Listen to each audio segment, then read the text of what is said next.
มันเป็นน้องเหรอเพราะว่าเคยเป็นพญาติเป็นตลอดอันนี้นะเขาเคยเป็นแต่ใดมาแล้ว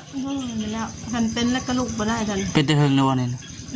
2-3 มื้อนะคะกระลุกแต่มันพอจังหวะมาเอาคือต่างได้ว่าฉันกินข้าวได้กินข้าวนี่เจ็บอันเป็นไข้ชนิดเจ็บปวดในเครื่องเชียงกัดนั่นแหละมีแต่ลูกมันนี่นำมาบีบเอานะบีบแม่นี่คือนี่นะบีบเนาะเด็กน้อยกำลังกินแน่บัดนี้กำลังรับประทานสารอาหารเฮ้ยเนาะคือเป็นอันนี้นะบัดนี้มันเจ็บไหมแห้งตายแล้วบริขึ้นยังนะตอนนั้นเนาะมันเจ็บอะไรนะมันทรมานเจ็บทรมานเหนื่อยใจเลยแล้วว้าวกระบะจะเกิดอะไรล่ะเนาะอันนี้ก็บ่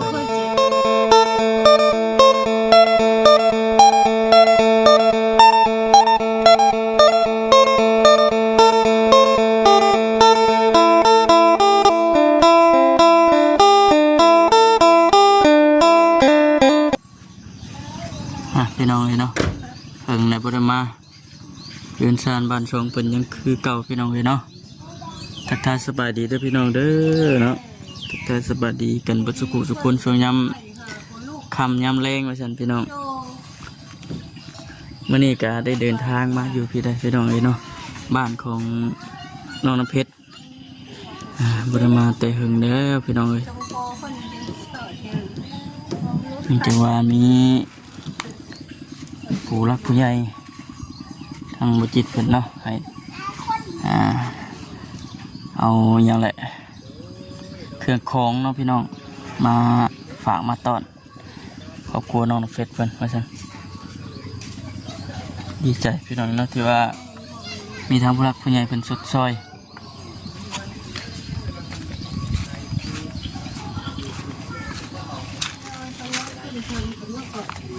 ฮะ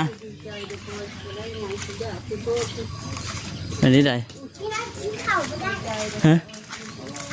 เพียงกินข้าวบ่ได้บ่เพียงกินข้าวบ่ได้สบายดีเด้อเป็นนี่ได้บ่สบาย2 มื้อแล้วให้กลุกได้2 มื้อนี้บ้านได้ลุกมาได้บ่คอไข่เป็นอันคอบิดาเจ็บอันบิดามันคือเป็นกินยังกับบ่ได้เนาะขาวเลยเนาะบ่มันเป็นน้องเหรอเพราะว่าเคยเป็นพญาติเป็นตลอดอันนี้นะเขาเคยเป็นแต่ใดมาแล้วแล้วมันเป็นแล้วกระลุกบ่ได้กันเป็นแต่เฮิงนัวนี่2-3 มื้อนะคะกระลุกแต่มันพอจังหวะมาเอาคือต่างได้ว่าฉันกินข้าวได้กินข้าวนี่กินบ่ได้ยังกินบ่ได้อื่นบ้านแล้วมันก็เจ็บมันเปื่อยบ้านมันขาวบ้านมีแต่กินยาบ่ได้ไปหาหมอกินยาพารากับยาแอนตี้ท้อตัวมันก็บ่คือติดตีเขาบ่มีเงินเลยจะเอาเงินปัวออกมาเห็นเพิ่นนี่เอาคือต่างได้ว่าฉันนะคือมันยังมันก็เวลาข้าวเขาต้มมาได้ฉันไม่ได้ต้มแล้วกินข้าวเม็ดนี่ผู้ต้มไปเท่ากันบ่อันนั้นแห้งลูกคนนี้ก็ไม่ได้ไปลิ้นไม่ได้แต่น้องน้ำเผ็ดเนี่ยบีบคั้นเอานะน้ำเผ็ดจะไม่ลงเนาะลงแห้งเนาะแบบตีงบ่ได้พอมีแต่เจ็บไข้มันปวดกระตุ้นกระตีงบ่ได้เผ็ดแต่น้ำเผ็ดบีบเอาแม่เนี่ยกับน้องเป็นหมื่นตาพี่น้องเลยคนนี้นะไม่จะไปลิ้นคนนี้ต้องพอตัวสบายดีมาจิตมาเบิ่งย่อยาสิตกใจอยู่ตกใจยังเบิ่งในแล้วโอ้ยคนเพื่อบ่นั้นพอแล้วมันเปื่อยมันเป็นนองหมดไม่ยังข้อไข้โซแล้วก็หาคมหมื่นตาสูบลงกูเก่าเนาะตาปอกลอกอยู่นี่เนาะกินข้าวไปกินมันก็เจ็บบ่ได้กินข้าวเลยมีแต่ว่ากินข้าวบ่ได้คืนบ่ได้ไปกวดเลยบ่ได้ไปเพราะว่าอันบ่มีเงินมีแต่ซื้อยามากินกวดแต่อันนี้เพิ่นว่ายังเพราะขนาดเพิ่นเป็นนะเขาเอาไปด่าง ขอบิดาล บิดาลขึ้นมันทบขออนุญาตด้วยอันนี้มันเป็นน้ำนองมาเลยในมันเปื่อยขาวๆกันขึ้นมา น้องบ่เด่น เป็นหนองเปื่อยอยู่นี่ คือตะปบกรอกอยู่เนาะ นอนชามื่นแล้วก็ชิ โอ้ ลุกไม่ได้เลยมีแต่นอกน้ำเผ็ดบีบขั้นเอา น้องเพชรบีบขั้น กินยาธรรมชาติเนี่ยยา พูดไปนั่งพูดไป ยาต้านเชื้อยาเพียงน้ำห้านนี่แหละพอให้กิน เจ็บมาไปแล้วน้ำเผ็ดมาบีบว่าแม่แน่ เจ็บประจังเลยพอ เจ็บมัน เจ็บมันจังตี จับ น เล ไม่ ย ได้ ตีไม่ได้เลยนะ จะก้าวน่ะเป็นกินยังจังเช้า ก็มีแต่ไปฉีดยาย าใช้ ยาอยู่คลินิกค่ะแล้วกับเงินบ่พอก็มีแต่ซื้อยามากิน ไรเงินนะไรก็ จักที่ทะเลละพอเอ้ยมันปวด ตะเกานะตะเกานะ ประมาณแสนตายนี่แหละแบบมีเงินบ่พ เป็น อ อันไปกวดไปยังกันว่าวันแสนปลาย มันฉีดออก ฉีดยานั่น2 เข็ม2 หรือ 3เป็นเช้า โอ้ เพราะว่าเขาน้อยเพิ่นเป็นตั้งแต่น้อยผมเขาค เป็น ลั่ แต่ใดมาแล้วเนาะ โดยเวลาเพิ่นบอกว่าบ่ให้กินเย็นแล้วก็บ่ให้ อันนี้เขาคลำบ่ได้บ่ได้ว่าจังได ก็บ่ได้คลั่งเลยกิน บ่ได้คลั่ง มันปิโดยแล้วเห็นไปปาด เฮ็ดเวียกเมื่อยผัดกิน มีเงินปาดเนาะ อืม คุณสมภาพบ่มี โดยผัดเฮ็ดเวียกบ่ได้ยุดไปเรื่อยๆเฮ็ดเวียกลำยางเสียหญ้า ชาเจ้าขึ้นเดี๋ยวนี้มันเป็นแบบมันเป็นแบบยังไงขึ้นอยู่บ่หรือว่าใครในแล้ว มันใหญ่มันลาบอย่างนั้นแต่ถ้าเป็นนี่แล้วลุกได้เลยรักษาได้เลยจะนอนลุกลามเลย โอ้ยเนาะ มันไข่มันสองเบื่อมันหน่วยนะ บุญมาแต่ถึงเดียวว่าอยู่ดีไม่แห้งเนาะ กับพาลับจ้างมาไปเลยนะ ธรรมดาแล้วพวกผู้ค้า โอ้พี่น้องเอ้ยเนาะอันนี้ก็ได้ กินเลยมั้ง มีแต่รับจ้างกินนั่นแหละอันนี้ก็คือเห็นหนังใครแน่ว่าคนตกแล้วเพราะว่าสิเฮ็ดยังไงบ่ เฮ้ยเนาะน้องเพชรยังไม่ได้สิไงนี่ฮะนั่งน้ำไหนอันนี้ก็ได้เนาะนั่งน้ำ ได้แต่สองไอ้น้องเลยบีบ สวยเกือบลงเงายังมาดิ หนูพันเลยไหมนี่ข้าวกระตุ้นนะอันนี้กับอาหารน้ำเมย์ตอด แต่ตอด ดังหาเฮ็ดแต่ คือเห็นมันต่ออยู่นี่คือหมวยมันต่ออยู่นี่คือหมวยมันต่อตาต่อยังคาง เฮ็ดช่วงมันเฮ็ดออกค่ะเป็นตอด ไปเอาอย่าได้เอาข้างดุดเอาบ่ เล่นต่อได้ได้คือหมด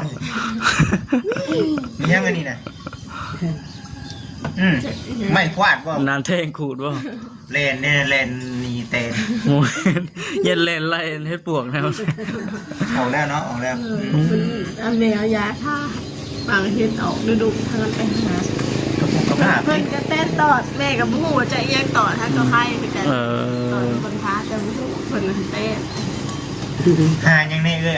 ทีมงานบริมา แค่ เนี่ย หาเฮ็ดแหละมันมีอย่างเบิ่นก็ลงวัดไปสอนเรียกเพิ่นก็มีแบบคงอยู่คงกินที่เรือผ้าขาวเพิ่นก็เอามากิน เข้าวัด โดนไปแล้วกับบได้ลงหลายมือแล้วหัวขนอนบ่สบายให้ลูกไปครอบเพิ่นมันก็บ่เป็นหยังมาเศร้าจังมาคันบ่ได้หากินก็มีแต่ลงวัด2บ่อน คำบ่มีต้องกินบ่มีได้กินนี่ไปวัด โดนเวลาลงไปสอนเรียกเพิ่นอยู่วัด ลงช่วยเรียกอยู่วัด เรือผ้าขาวผ้าน้ำเพิ่นก็เอาขึ้นมากินคือลูกคือสาวกิน เนาะ นั่น ลำบากแหละ รับจ้างกันนี่ได้ยามนำนาละมีจ้างยามนั้นละมีแต่เสียหญ้าก็รับจ้างเสียหญ้านะมึงเงินน้ำหลังบ้านหลังช่องคนเดินเงินคนนั่นแหละกับหากินคุดกระปูคุดชิโร่ไปในนั้นแหละ กินน้ำกินอย่างอื่นมันกระทบแล้วมันเจ็บมันเปื่อยมันเป็นหนอง คันชักยานี่ตะกี้น่ะสร้างน่ะเพิ่งแต่บ่มันเช้า เอาไป มันมื้ออื่นชอบค้ามื้อ ครัวนี่ ค้า แหละ เข็ม คน มื้อ จั ละ ก เข็ม ให้ เนี่ยไปทักนะเรียนติดกัน ปิกนิกคน เพราะว่ามันเป็นน้ำนองมันเปื่อย มั่นใจบ่ว่าเป็นคออย่างก็คออบิดาล กำบ่ฮู้เพิ่นว่าเป็นโรคอบิดาเนี่ยมันไข่ว่าซองเบือกนะ อื ไข่ ม มันเป็นหนอง เพราะว่าตอนยังน้อยก็ไปกวดน้ำ บ่อนนี้บ่อนหลอดลมนี่บ่อนนี่ โอ้ยบ่ซองมาบายเมื่อวันนี้ ช่องข้างนี่ได้เนาะ ขออนุญาตเด้อขออนุญาตเนี่ย โดนไปแล้ว อันนี้บ่บ่ โดนไปแล้วบ่ซองเมืองเลยโดน ไข่ดิ โดนไข่มันเบ่ง มันไข่มันเบ่งมันแตก บ่อนหลอดลมนี่ได้ โด เนาะ นเวลาได้บ่นี่นั่นเวลาเขากินข้าวกินน้ำเข้าไปแล้วก็อื่นมัน อื่นเนี่ย โดนเขา เป็นอยากหายเผื่อไปมันอื่นลงไปมันกระทบ เข้าเดี๋ยวนี้ดิเข้าชานดิกินได้ดิ กับมือก่อนหากับแม่เพิ่น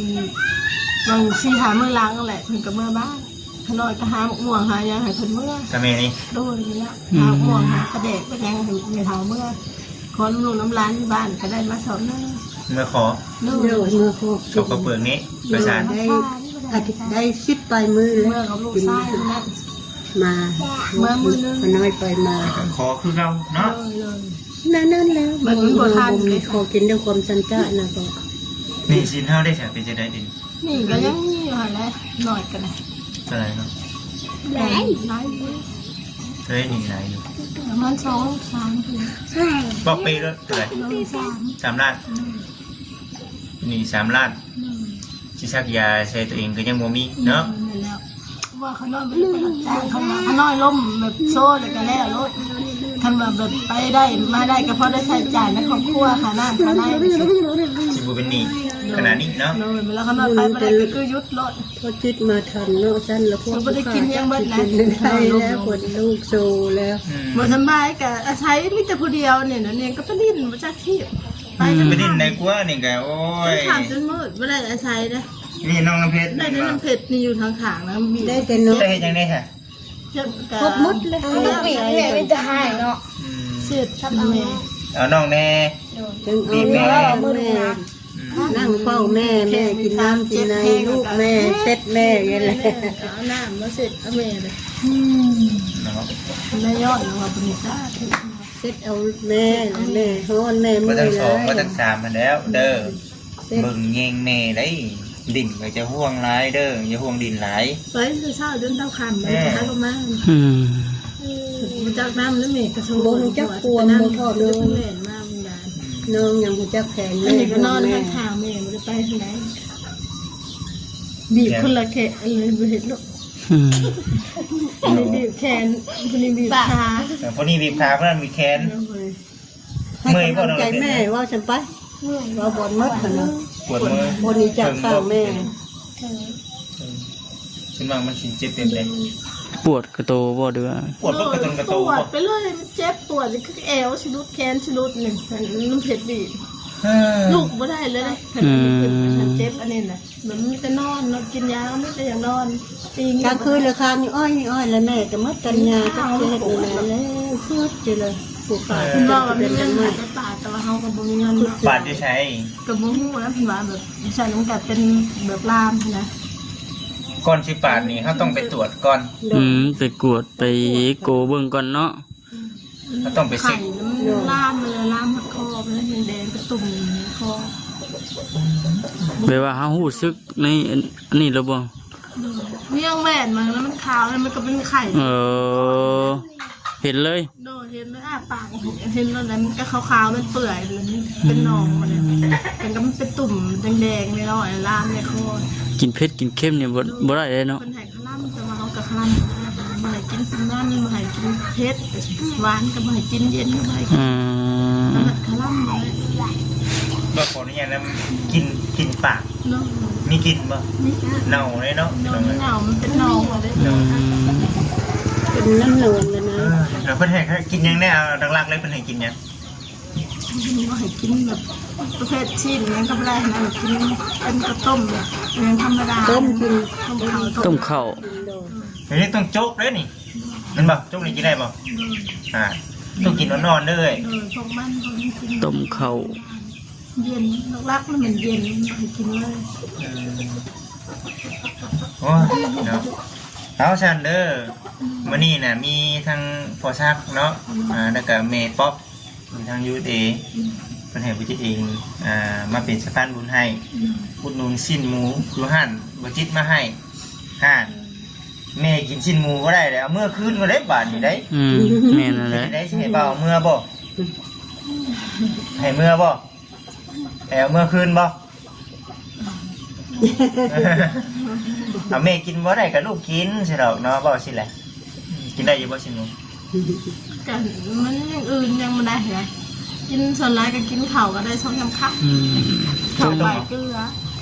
คืนบ่ได้แล้วเพราะตีนแห้ กิ ง นอื่นน้ำมันกระทบสมัยกัน กินยังไงลำบากนะเนาะว่าอะไรเนาะ ท่านกับบอมสินอนโชว์เนี่ยอันนี้ก็หาก็สนุกเลย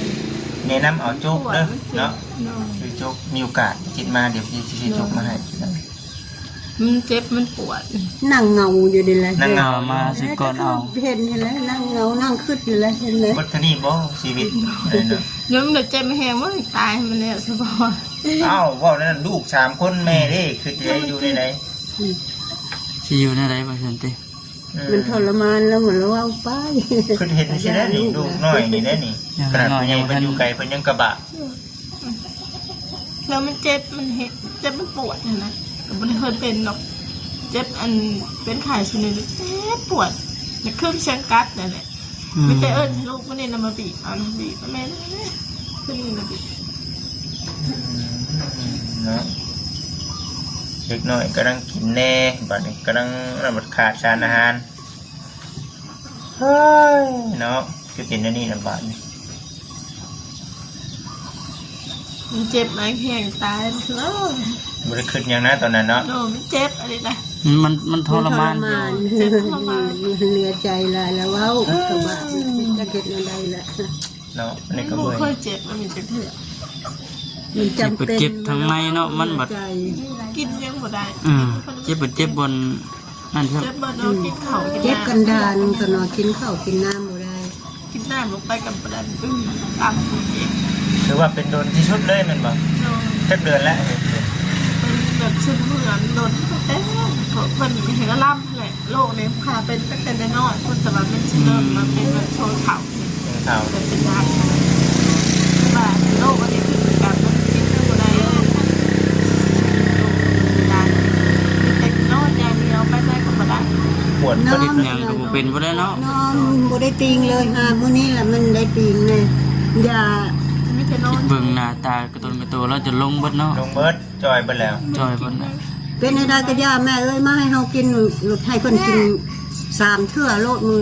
ตายก็ย่าแม่ให้เฮากินนะมานะเฮาเจ็บนะ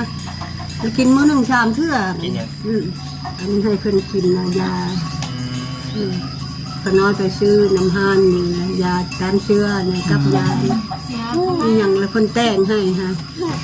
มาให้ ก็ได้กำงอมน้ำเงี้ยมเนาะ โดย ดูแบบนี้โอ้ยเนาะไปซันเดอร์อย่าพ่อเฉาอย่าพ่อโศกเนาะเดี๋ยวมาเติมพลังให้ก่อนมานี่ โดยจ้า ไปน้อง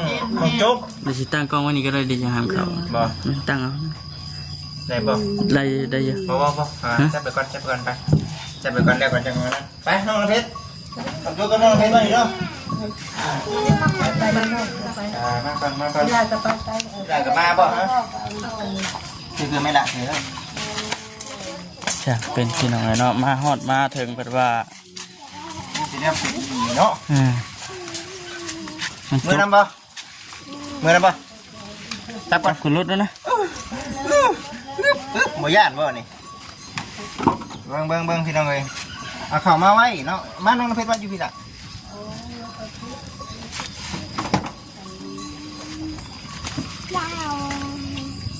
ต้องหามได้บ่จิได้บ่มันจบได้หามนำไปเจ้า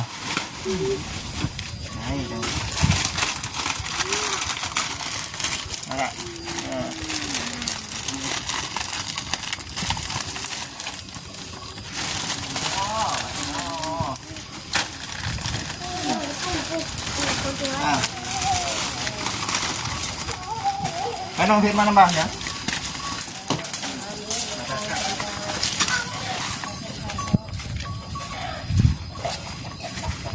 เนาะเป็นไปที่น้อง แต่แนวเจ็บแนวเป็นเนาะมาสิก่อนมือบอกคำมาผู้เดียวเมื่อนั้นนะโอ้ ให้น้องโจ๊กมา ยังบ่ทันได้ลงขนาดนี้เพราะว่าตอนนั้นจะว่าบ่ได้เป็นจ้ะจะมาบ่นี้เอาเลยตกใจพี่น้องเลยเนาะหน้าตาจะลง น้องโจ๊กเอาไข่เอาน้องเพชรเอาไปได้ป่ะนี่เอาได้เนาะไม่ได้ว่าบ่ครับ เบิดแล้ว เข้าไปมีแต่หมดพี่น้องเลย จะต้องไปเข่าแน่ใดเนาะ ไปจิบเอาอันน่ะผลไม้ใช่ผลไม้อันน่ะ มาน้ำมังใหม่บ่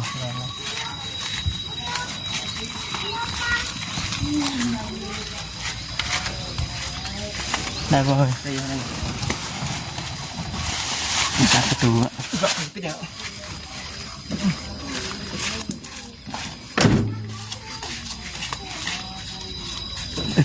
อัดตู้คอมพิวเตอร์ ไอ้บอกว่า ได้ละ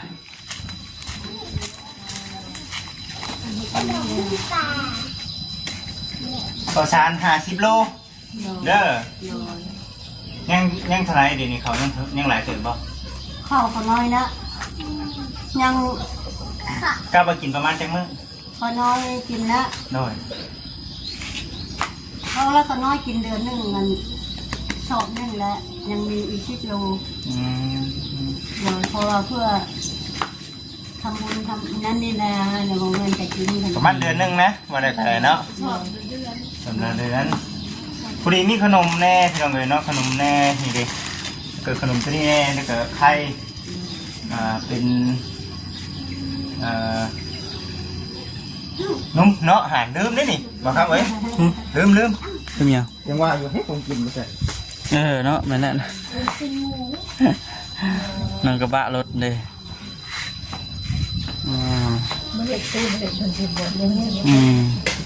ไปเมื่อนำเงาบ่เงาไป คนนั่งเบิ้งอันน้ำพอคุณเบิ้งกองพอมีกองพอ เสร็จแล้วกินอยู่นี่เสร็จแล้ว เอานั่นมาใส่ละเอายังก็สักกระชามไป กระชาม กระชาม เอาจก ไป กระชามไป ชามกระชาม มันดังเสียง ปลาทูนี่เกิน2 โลเนาะบ่ครับ แม่น ปลาทูนี่เกิน2 โล คืนละ2 โลเนาะ พอดีว่าทั้งแม่เพิ่นเนาะเพิ่นให้ทั้งบ่จิตน่ะอุดหนุนนะฮะบ่ได้ก็อุดหนุนอยู่ห้านแต่ว่าห้านบ่จิตเบิดซะ เดี๋ยว แล้วปลาทูนี่ลงขายตลาดนัดนามื้อเช้านี้พี่น้องเนาะมันเบิดว่าซั่นเลยว่าเอ้าบ่เป็นหยังดอกว่าซั่นลงไปซื้ออยู่ตลาดก็ได้ก็เลยให้คำว่าไปซื้อ2 โลเด้อแต่ว่าพระเจ้า ไม่ค่าเขาเอาให้เกิน ให้เกินเลยเงิน2พวกแม่น3ผมจำเนาะ เกือบ3พุ่นแหล้ว มันแสนเนาะ เกือบ100,000เลย ปกติมันก็นี่เป็นอะไรนี่เป็นชิ้นหมู4 โลเด้อใส่น้ำแข็งมากกับเจือเป็นมือเป็นเว้นหักบ่ต้องเป็นห่วงบ่ต้องเป็นห่วงเพราะว่า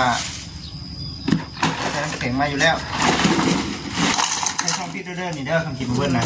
เป็นพิษไว้แล้วก็กันมันก็ย่อย ตากแดดเด้ กับแดดเป็นของกินชิ้นหมูปลาทูข้าวสารนุ่มเนาะ ต้มขนม ต้มขนมแล้วก็ไข่เนาะไข่ไปกินจะแจงมาให้อันนี้ชื่อว่านี่นะ ผู้แทนชื่อมาให้ไปดุนแล้วมาตุ่ให้มาตุ่แม่ค่ะมันบ่มีผู้ย่อลงซอยมันนัก โอ้หนักเติมแน่น มันแล้วมันได้มาตั้งกัน ก่อนดิ เลยมันมีผู้ย่อลงในซอย เอาขนาดได้จ้ะ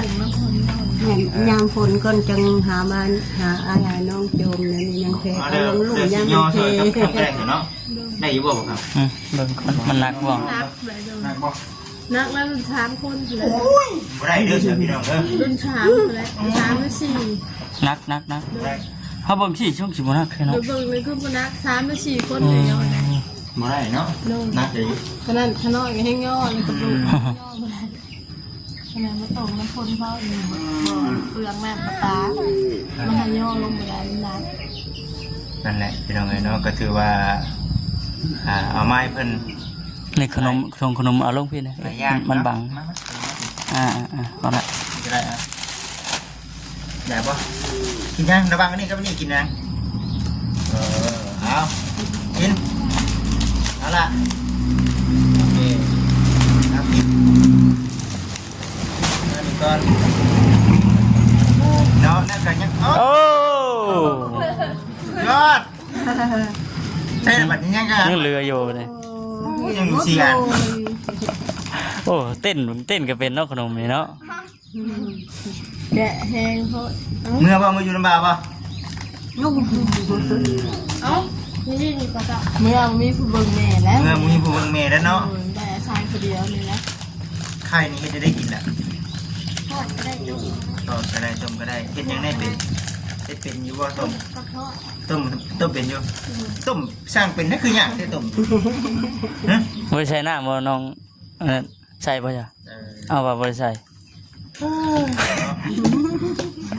เอาซันเดอร์พี่น้องเด้อแต่มื้อนี้ก็ถือว่าได้เอาเครื่องของมามอบให้แล้วพอถึงเพื่อนถึงชานทีมให้แล้ว ดีใจนำเรื่อยเนาะแต่ว่าเดี๋ยวสิเอาเงินให้อยู่ยังเงินเดือจากตัวนี้เนาะ โอ้ย เดือจากการซื้อหมู เอ้ย ซื้อของนั่นแหละพี่น้องเอ้ยเนาะสิได้มอบให้กับทางเอ้ยเพิ่นเนาะ1 2 3 4 5 5,500,000เด้อให้เจ้าไปอะไรมันสักขายยาพอแก้บรรเทากับ100,000เนาะ โดย เอาคนใดเอาสุขภาพร่างกายตัวเองก่อน ซื้อยามากินมาปินปัวตัวเองกันนะ แบ่งสัก ทรมาน ทรมาน ทรมานจนนอนเบาอะไรเลยว่าเป็นอยากตายโอ้ตายมันแล้วเนาะข่าวเบาอะไรเลยข่าวมันเป็นมันจะเถื่อเจ็บมันทรมานตีงไม่ได้นะมันปวดมันจะขึ้นยังกัดนะนี่แต่น้องเผ็ดมาบีบเอาบีบพันเอา เนาะ เพิ่นว่าได้สักยามานี่มันจะเป็นอะไรมันก็ทุเลาอยู่บ่ โอ้ยมันทุเลาเลยมันคอเลย อ่า ถึงนั้นได้แหละสิตายยังนั้นเนาะ ต้องสักยาเนาะ โดย เอาเจ้ามา เพื่ออะไรนะโดย เอาเด้อเด้อเอาทำเอาเนาะถึงเงินเนาะของทางโพซักแล้วก็แม่ติ๊กเด้อทางใดก็ขอให้ทางเอื้อยเนาะขอบคุณให้พรเพิ่นแน่เนาะเอานกขึ้นดูเนาะ ขอขอบคุณขอชาติกับเอ้ยติ๊กเนาะโดยจะขอบุญทำบุญสู้คนเด้อคนมาสวยผู้ขาสวยสู้ชีวิตผู้ขาขอเป็นห่างคนนี้ขอคนรวยสิ่งเก่า100 เท่า1,000 เท่าทำมาค้าขายให้ขายสิ่งให้เกินเด้อขอเห็นอยู่ดีไม่แห้งความเจ็บไม่ได้ความไข่ไม่มีข้อนี้แต่ความสุขกายสบายใจซะ สาธุ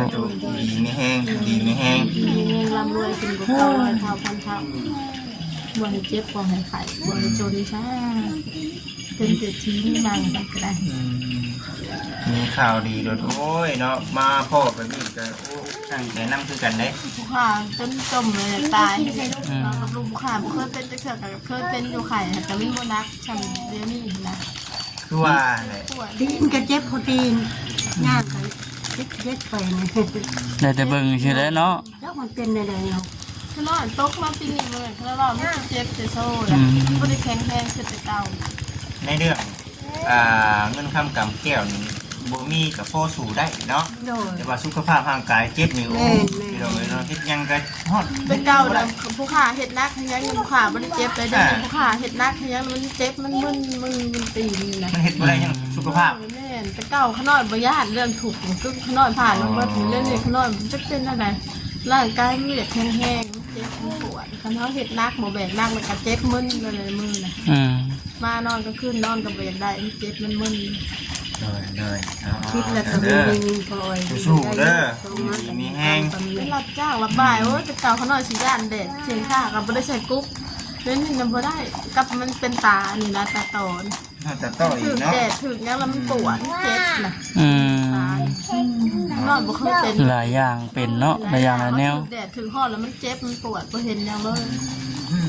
เกิดขยักโตมา เป็น แล้ว อะไรบ่เคยเป็นก็เป็นยังไง อืม ไปสิไปเนาะเดี๋ยวมื้อหน้ามื้อในสิมาเยี่ยมมายามนอนกัน แม่ ได้เงินนอนก็สิขึ้นไปซักยาแล้ว สักยาหั่นแหละ พ่อผมมาส่งมาเบิ่งมาแยงเนี่ยมาส่งมายืนก็ให้บุญคำบุญสู้